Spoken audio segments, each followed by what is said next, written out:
ያለ የተመኘው ልስ ነው እሱን ገዛለ ለለኝ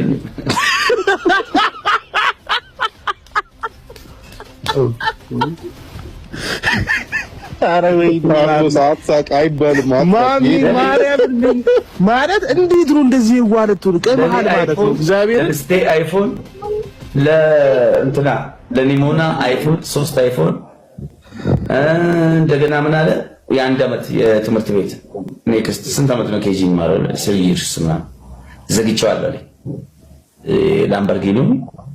ላምበርጊኒ ከሚሆን በቃ ቪኤት እና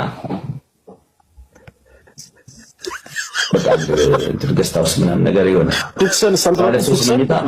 ኩክሰን አልተባለ እኔና ሰሚራ ተሰቃጨቅን እያልኩ እኔ ባለ ሁለት መኝታ ላይ ሰሚራ ባለ ሶስት መኝታ ላይ ያለ። ኧረ ማሚ በእናትህ አታስቅ። ኧረ ማሚ ታስቃለህ አንተ። ጉድ እኮ ነው። አላህ ምስክሬ ነው። እኔ ባለ ሁለት መኝታ ነው የምላት። ሰሚራ ኖ እንተዋለች። በከሰራተኛ አለች። ባለ ሶስት መኝታ ይሆን አለች። ማሚ ልጅ እኮ ምላሱ በጣም ነው የሚያሳምነው። በጣም ያሳምናል። ኧረ ቢስሚላህ እውነት ነው የምልህ እንትን ውስጥ ነው የሚከት እንዴት ወንድሙ በቃ ምናምን እያለ ነው የሚመጣውና ልክም ልከለታል። 1 ሚሊዮን ብር ነው ያልከው? ያ እኔም የላኩለት ከ1 ሚሊዮን ብር ይበልጣል። እልክልሃለሁ እንደዚህ አበድረኝ እያለ ልኬለታለሁ። እኔ ገባ አይደለ አንተ ብቻ